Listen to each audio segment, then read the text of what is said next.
Coucou la team YouTube, j'espère que vous allez bien. On se retrouve aujourd'hui pour un tea time et je tiens à préciser que c'est mon tea time.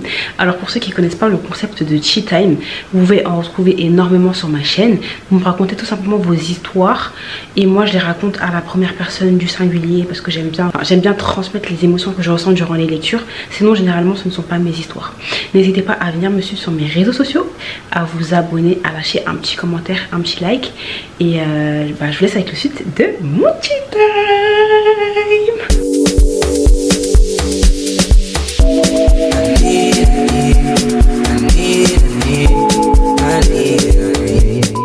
Alors, je suis désolée, je pense que vous avez vu le titre de la vidéo. Il y a aussi des personnes qui connaissent déjà la story time, mais on va se la refaire.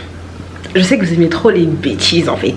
Alors, cette histoire vraiment, prenez pas à manger, prenez pas à voir parce que c'est dégueulasse. Pour ceux qui ne me connaissent pas, même si je me suis déjà présentée, je suis ivoirienne, malienne et burkinabé.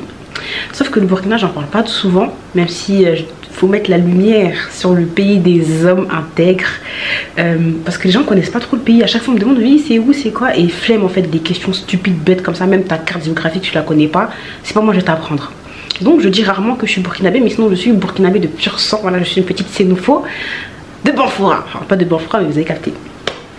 Et il faut savoir que durant le moment de cette story time, c'est la jeunesse. On est en 2021, c'est le PA, voilà, c'est les sorties ici, c'est les sorties là-bas. Et donc à ce moment-là, j'avais fait 1 an déjà en Côte d'Ivoire et j'étais retournée en France pour passer mon bac. Et j'ai eu mon bac, du coup je suis venue en vacances en Côte d'Ivoire. Et mon pays en fait, là je vous parle, j'ai envie de pleurer tellement j'ai envie de retourner. Là tu me dis demain on va en Côte d'Ivoire, je saute, je prends même pas de bagage, j'y vais. Donc je vais faire mes vacances en Côte d'Ivoire. En plus je viens d'avoir le bac, donc forcément c'est sorti à gogo. Pratiquement tout mon entourage a eu son bac. Du coup tout le monde est content, tout le monde est heureux. On est une joy en fait. Avec mon groupe de potes et tout, on avait prévu de partir à Assigny. Pour ceux qui connaissent pas Assigny, les gars, je vous laisse aller voir c'est quoi. Assigny c'est le PA Pro Max. En fait tu peux pas aller en Côte d'Ivoire sans aller à Assigny, voire aller à Bassam. Même si je trouve Assigny, tu vois, c'est le high level. Like il y a Assigny, il y a Bibière. Les gars, allez en Côte d'Ivoire. Là, je suis en train de me perdre dans la story time parce que c'est les sentiments qui parlent. Mais allez en Côte d'Ivoire, les gars. Donc en plus, moi, ça allait être la première fois que je partais à Assigny. Parce que quand j'habitais là-bas, c'était scolaire. J'étais vraiment comme une résidente. J'étais pas en mode touriste. J'étais juste partie à Bassam. C'est-à-dire que ça allait être ma première fois de partir à Assigny. J'avais entendu que du bien. Lui, c'est comme ci, c'est comme ça. Détail très très important, je suis une meuf aux règles douloureuses. Voilà. Depuis que je suis petite, j'ai mes règles. C'est pas des petites règles, c'est des, tu vois, c'est des règles qui te ramènent à l'hôpital. Et surtout mes règles, ils sont pas réguliers. Et moi, je suis quelqu'un, je compte pas. À ce moment-là, en plus de ma vie, j'avais jamais eu de rapport, donc j'étais pas là à m'inquiéter. Est-ce que j'ai un retard de règles? Est-ce que j'en ai? Est-ce que j'en ai pas? J'en avais rien à foutre. Tu viens quand tu veux venir. Le seul truc qui m'embêtait énormément, c'est que vu qu'elle était douloureuse et irrégulière, je pouvais pas anticiper la douleur. Mais quand je savais que mes règles allaient venir, je pouvais m'y prendre par exemple 2-3 jours à l'avance pour prendre des médicaments pour avoir un peu moins mal. Détail très très important. Donc je fais ma vie et tout, et mon passeport français il allait périmer, donc je l'ai déposé à l'ambassade pour en faire un nouveau. Et avec mes amis, encore une fois, on avait prévu de partir à Assigny. Je crois qu'on avait prévu de partir à Assigny un jeudi ou un vendredi, ok, retenez bien. Dans la même semaine, le mardi, je me rappellerai toute ma vie. Et avec mes copines, on s'était rejoints. On était partis manger dans un petit chinois à côté. Après, on était partis se poser chez ma copine. Et comme de par hasard, ce jour, j'ai eu mes règles. Oh, je me suis dit, putain, c'est pas possible. Et il faut savoir que quand j'étais en Côte d'Ivoire, mon père, il était pas là. Il nous avait déjà dit qu'il y avait moyen qu'on aille au Burkina, mais il n'était pas là. Il nous a pas prévenu. Et ma mère, elle était au Mali à ce moment-là. Donc, vous imaginez, les parents sont pas là. Et on vit notre vie, en fait. Donc, nous, on a fait notre programme déjà. Et c'est pas... Il y a mon père qui débarque. Il avait débarqué la veille, quelque chose comme ça. Mon père qui me dit quoi? Ouais, faites vos bagages et tout. On va partir à Banfoura, au Burkina. J'ai dit quoi? Tu vas partir avec qui? Toi et puis qui? Junior, je suis pas dedans. Qu'est-ce qu'on a fait? Qu'est-ce qu'on a fait, frère? Qu'on a fait? Ouais. Junior, je suis pas dedans. Reste avec moi Je suis dedans. pas dedans. Non, non, non, non, non. Tu parles à qui? Je suis là, j'ai prévu mon petit week-end avec mes amis. Le PA m'attend, toi tu me parles de... En plus, c'est pas à Ouaga. Hein. C'est pas à Ouaga. Hein. Ah, Banfoura. Au fond de Banfoura, tu veux nous ramener. J'ai dit, tu vas partir avec qui? Moi, en plus, à ce moment-là, j'avais mes règles. On devait partir le mercredi. Retenez bien. Au début, j'ai essayé de trouver des prétextes en mode... J'ai déposé mon passeport. Si je viens avec vous, ça sert à rien parce que je vais rester que 2-3 jours parce que je dois le récupérer jeudi. J'ai rendez-vous à l'ambassade. Mon père, il faut savoir que mon père, vous le voyez là, pour ceux qui connaissent mon père, c'est quelqu'un, il est tellement têtu. C'est à cause de lui que je suis têtu. Voilà, j'ai pris son trait de caractère. En plus d'être mon jumeau, on a le même caractère têtu. C'est pour ça qu'on s'entend jamais. Quand il dit I, c'est pas Z, c'est pas A, c'est pas Y, c'est I. En fait, cette histoire, je me rends compte à quel point mon père il est en bière. Et donc lui il est en mode bah, je m'en fous, t'inquiète pas, hein, j'ai les contacts, ton passeport je vais le récupérer, y a pas de souci. En tout cas toi tu vas venir à Banfoura, c'est tout ce que je sais. Donc moi je suis là, je regarde en mode on verra bien. On verra bien. On verra bien. Si je savais, c'est moi, on verra bien, ouais. Du coup le mardi j'ai mes règles, donc le soir, les 2 premiers soirs, moi c'est la souffrance, vraiment j'ai mal au ventre, je me tords dans tous les sens. Carrément c'est mon père même qui me donne des techniques, qui s'occupe de moi quand j'ai mal au ventre et tout. Et il faut savoir qu'on était censé partir le mercredi. Sauf que moi j'ai fait quoi? Comme dans mes plans je n'allais pas partir avec eux, ils allaient me laisser à la maison toute seule comme une petite princesse qui doit partir à Sydney. J'ai pas fait mes affaires, j'ai rien fait. Le matin et tout, moi j'ai pas dormi, j'ai pas du tout dormi de la nuit parce que j'avais mal au ventre, j'avais vraiment mal par contre. Et j'entends vers 5h du matin, 4h du matin, j'entends mon père un peu réveiller les gens de la maison en mode oui levez-vous et tout. Et je suis en mode viens pas dans ma chambre, viens pas dans ma chambre, hein. Ils ont même pas toqué à ma porte. En plus on était beaucoup à partir, je crois qu'on était une dizaine de personnes à partir. Moi j'étais en train de pleurer, à un moment mon père il était venu dans ma chambre et tout pour me demander ce que j'ai. Comme je vous ai dit, il sait que j'ai vraiment mal au ventre, il m'a accompagné plusieurs fois à l'hôpital et tout par rapport à ça. Et donc il vient me voir et tout, et après je vois il part et tout, et je me dis peut-être mon plan il a réussi, je suis grave contente, je suis en mode ouf, je vais rester à Abidjan. Et d'un côté je suis pas biaisée, j'étais là en mode ah mais peut-être qu'il est fâché contre moi. Si je savais, wesh.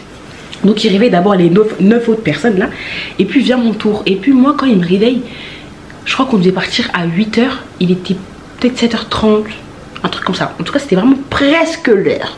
Et comme je l'ai dit, je n'ai pas fait mes affaires et j'ai très mal au ventre et j'ai pas dormi. Et donc il vient dans ma chambre et tout, et il me dit ouais lève-toi on va partir et tout. J'ai dit non je peux pas partir, j'ai mal au ventre. Je pleure, papa j'ai mal au ventre. Lève-toi on va partir. Papa j'ai mal au ventre. Quand je vous dis mon père il est en pierre, hein. Il sait très bien que j'ai des règles douloureuses, il compatit grave avec ma douleur mais il s'en fout. Il est en pierre. Tu veux ou tu veux pas ou tu vas partir. Vous voyez à un moment mon père il est parti avec un groupe. Mais moi je pensais que c'est bon, genre ils étaient partis, qu'ils allaient plus revenir. C'est pas 8h, mon père il revient me chercher. J'ai dit mais attends, en fait le vieux veut pas lâcher le steak. Et donc moi je dis mais papa franchement, tu trouves pas que t'abuses là? J'ai mal. Il m'a dit c'est pas grave, je vais te porter. Je vais te porter. Mais on peut forcer comme ça? Il a dit je vais te porter. Et voilà qui m'a vraiment porté en plus. Je dis mais attends, mais on peut être insensible comme ça? Très bien. Avec du recul je comprends parce que du coup j'étais partie au Burkina déjà, mais j'étais petite donc j'avais pas de souvenir exact. Donc en vrai force de culture, pour la culture ouais il avait totalement raison. Petit update, je regrette pas du tout d'être partie. Moi j'avais trop le seum et tout, je pouvais rien faire, ma mère elle était même pas là. Dans tous les cas ma mère elle aurait rien dit quoi, elle aurait rien dit du tout. Et donc ma tante elle fait quoi? Elle prend un sac. Quand je vous dis qu'elle met des vêtements au hasard dedans, en fait c'est à dire que j'ai eu la surprise quand je suis arrivée dans le car. C'est à dire que dedans, je vais au village hein. Elle m'a mis des robes de soirée, elle m'a mis des maillots de bain, en fait des vêtements qui ont rien à voir avec l'environnement dans lequel je vais. Ça c'est pour Racini ma chérie, là je vais pas Racini, je vais au village en fait. Moi les seules choses dont je me suis préoccupée, dites-vous je me suis pas lavée hein. Depuis la veille je me suis pas lavée, je me suis levée, j'avais tellement j'avais la rage. Là mon père je voulais juste l'étrangler comme ça. Je sais que je pouvais rien faire, donc j'avais pas le choix, je me suis levée. Et vous savez j'avais quoi? J'avais un jogging gris, j'avais pris un coussin. Parce que du coup moi ce que je fais c'est que quand j'ai mes règles, je mets un coussin dans mon ventre, ça me fait du bien. Moi la seule chose qui m'apportait c'était mon téléphone, mon chargeur, et j'avais 2000 francs. C'était même pas 5000 hein, j'avais 2000 francs. 2000 francs ça fait même pas 5 € même. 5 € même c'est beaucoup. Et j'avais pas de médicaments, j'ai pas pris de vêtements. En fait il y avait rien qui allait. Parce que j'étais trop fâchée. De toute façon je vais vous mettre des snaps tout au long de la story time. On arrive, retenez bien, j'avais mon coussin. Oh là là ce voyage il m'angoisse quand j'en parle, ça m'angoisse de ouf. Donc on va à la gare et tout, et déjà on attend archi longtemps. On attend. J'ai mal au ventre, j'ai pas pris de médicaments et je n'ai pas pris ma pièce d'identité. Si je savais, si je savais. Au total, la famille connaît, on était 11 dans le car. On était tellement beaucoup qu'on a monopolisé le fond du car. Moi personnellement, j'étais tellement aigrie. D'ailleurs, je m'excuse parce que vraiment, quand je suis aigrie, je suis désagréable, vraiment. Miskin, ils ont rien fait, mais je mettais ma colère sur tout le monde. Carrément, j'étais dans mon coin, je prenais la personne. Voilà, j'étais sur mon téléphone. J'étais trop aigrie. Et surtout, rappelez-vous que je n'avais pas mangé depuis la veille le chinois qu'on avait fait avec mes copines. J'avais faim, mais en même temps j'avais mal au ventre. Et il faut savoir que la Côte d'Ivoire et le Burkina c'est collé, mais c'est pas à côté. Voilà, il y a du long trajet. Et en plus on est parti en car parce que c'était l'époque où il y avait le Covid, il y avait plein de problèmes pour rentrer sur le territoire, plein de restrictions et tout. Eh les gars, je vous jure que si je savais ce qui m'attendait, j'allais fuguer. Ma soeur elle aurait fugué. Elle est trop courageuse, moi j'avais pas le courage. J'avais plein d'endroits où partir, hein. Il allait pas me retrouver. Mais moi j'aime pas faire de la peine à mes parents. J'aime pas faire des problèmes à mes parents, donc je dis c'est pas grave. Mais ma soeur elle serait partie loin. Elle a raison. Vous savez, nous les filles, qu'on a nos règles, c'est soit tu manges beaucoup, soit tu manges pas, soit t'as la diarrhée, soit tu vomis. Comme de par hasard, ces règles là c'était les règles diarrhée. Est-ce que c'est le bon moment? Je suis avec mon petit chassé noir, avec mon petit coussin. Et toi, tu veux me ramener une diarrhée alors que je suis dans le car direction Banfora? Ah ok.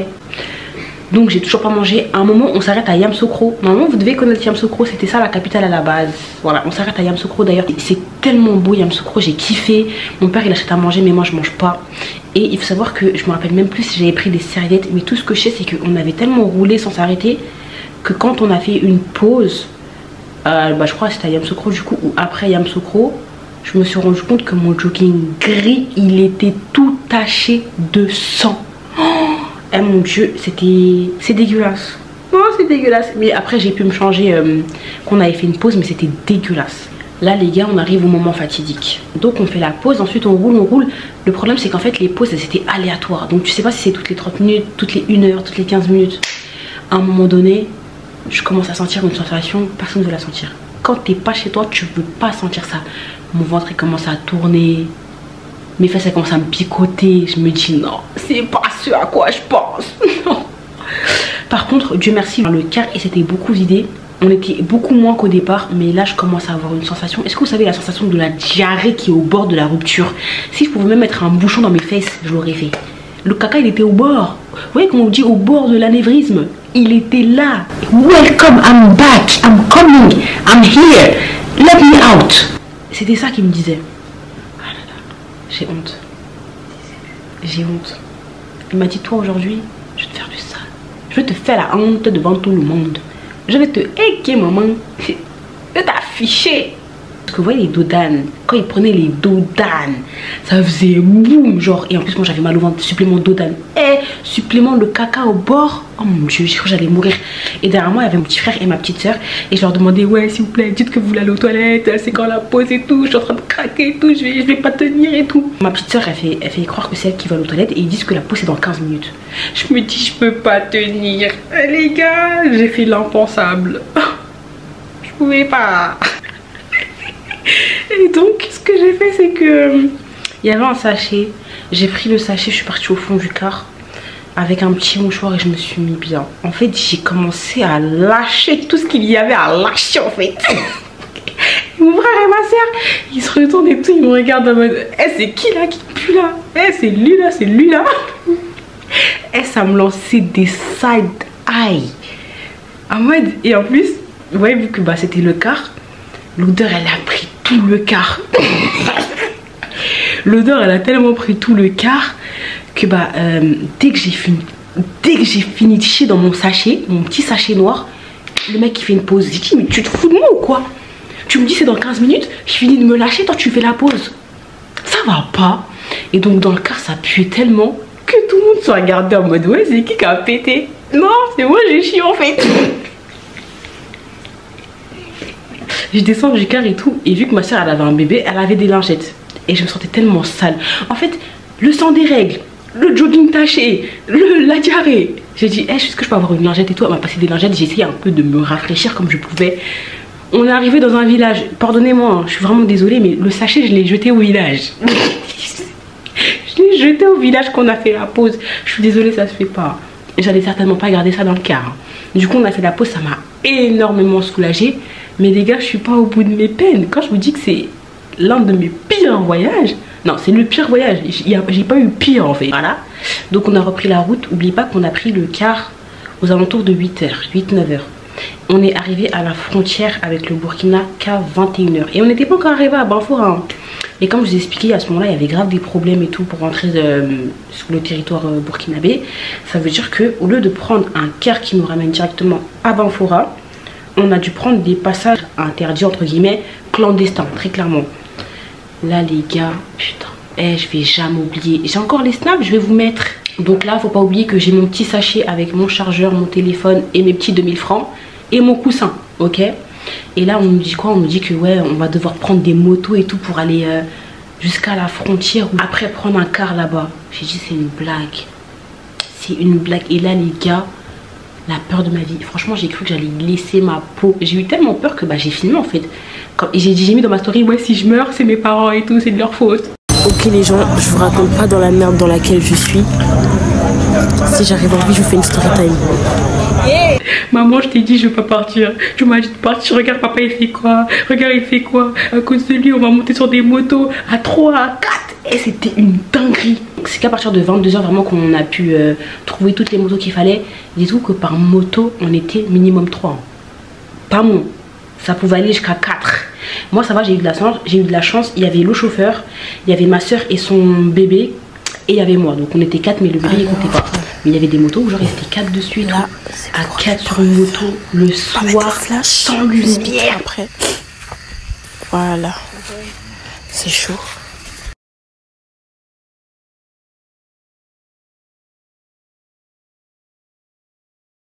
Parce qu'il n'y a pas de lumière, parce qu'on peut pas se faire voir. Moi j'avais peur, je me disais, imaginez, ils nous laissent dans la forêt, on connaît pas. Et j'avais...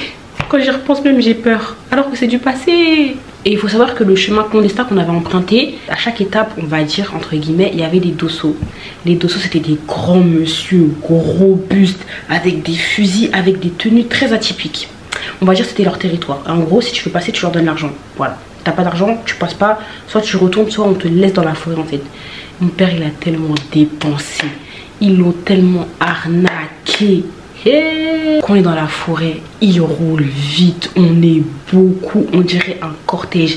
Il y a des moments où ils sont obligés d'éteindre les feux et puis ils roulent vite. Moi je suis là en mode monsieur s'il vous plaît, je suis en train de prier dans ma tête, j'ai mal au ventre, je tiens mon coussin comme ça, j'avais mis mon sachet dedans avec mes trucs, je tiens mon coussin comme ça.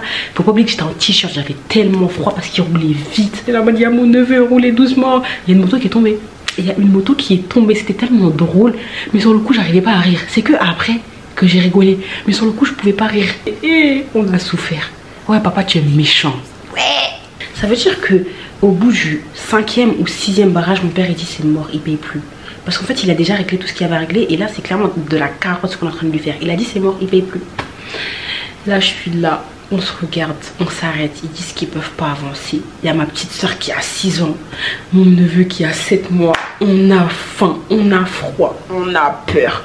Et mon père à ce moment-là je l'en voulais même pas parce que même lui il était choqué. Je vous jure que lui-même s'il savait qu'il allait se passer tout ça, on serait pas parti. Parce que ce qu'il a dépensé, frérot on n'est pas ensemble. Ah pour le coup je suis très faible. Est-ce qu'il m'a fait pitié même à la fin? Alors que c'est lui qui nous a mis dans ça.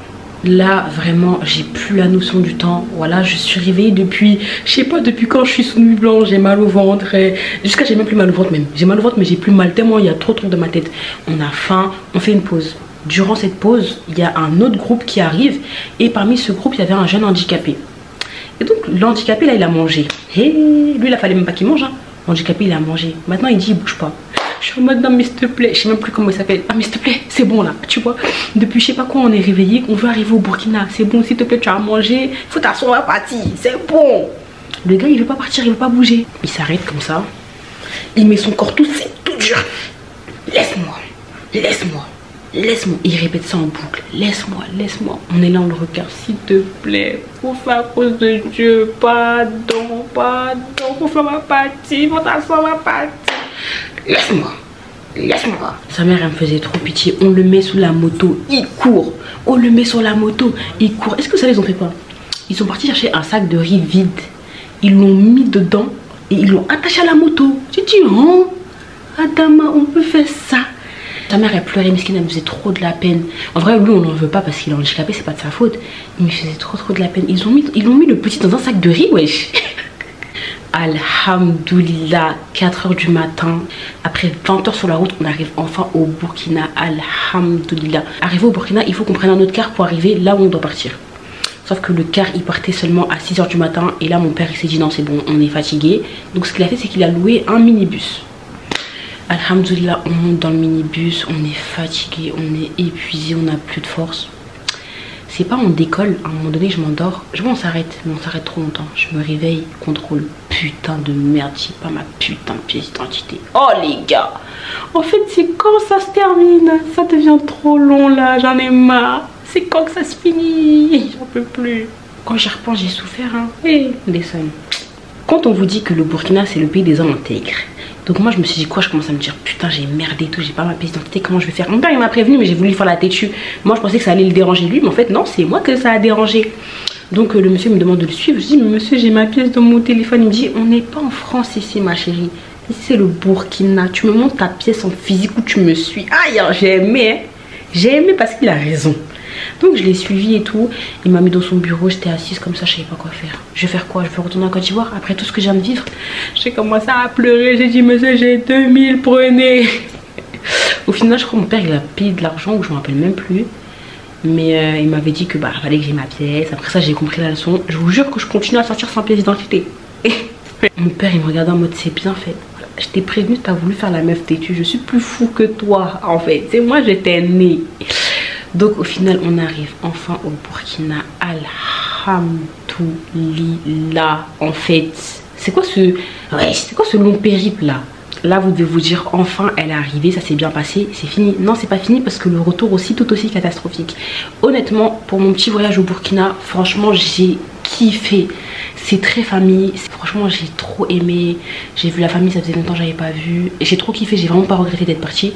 Finalement mes potes je crois ils sont même plus partis à Assini. Si ils sont partis je crois mais je me rappelle plus. En tout cas je m'en foutais d'Assini parce que j'étais avec ma famille. Après ma mère elle nous a rejoints, c'était trop bien vraiment. Je suis partie au cimetière voir les gens de ma famille que j'ai perdu. Franchement j'ai kiffé.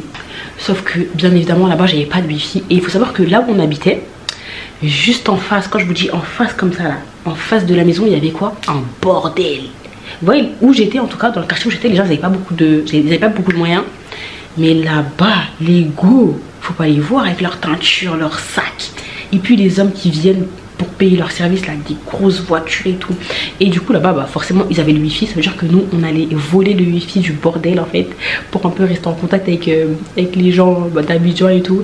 C'était trop drôle. À un moment donné et tout, on est au cimetière et mon père il nous demande oui qui est-ce qui veut rentrer à Abidjan. Honnêtement je voulais rentrer mais d'un côté je culpabilisais parce que moi je suis quelqu'un, je m'adapte super vite et je m'étais super bien adaptée, j'avais kiffé. Je voulais même plus rentrer carrément mais ça y est, je voulais partir quand même, genre le payeur m'attendait en fait. Et il dit il faut que vous soyez minimum 4. Donc il y a mon cousin, ma soeur et sa copine, donc au total on était 4. Et il dit oui demain il y a une voiture qui va venir vous chercher à 9 h et tout. Je prépare mes affaires, je suis un peu dégoûtée. Je dis au revoir aux gens et 9 h la voiture vient nous chercher, mon père il nous donne l'argent. Le plan de base c'était quoi? La voiture qui vient nous chercher nous dépose à la gare où on va prendre le car qui va nous déposer jusqu'à Adjamé, Abidjan. C'est tout, rien d'autre. Sauf que sur la route, comme de par hasard je crois, même pas 2 jours avant, il y a une plaque burkinabé, il y a eu un accident avec une voiture, du coup ça a créé des incidents. Donc pour aller en voiture c'était compliqué. Donc à chaque fois sur la route on se faisait arrêter par la police.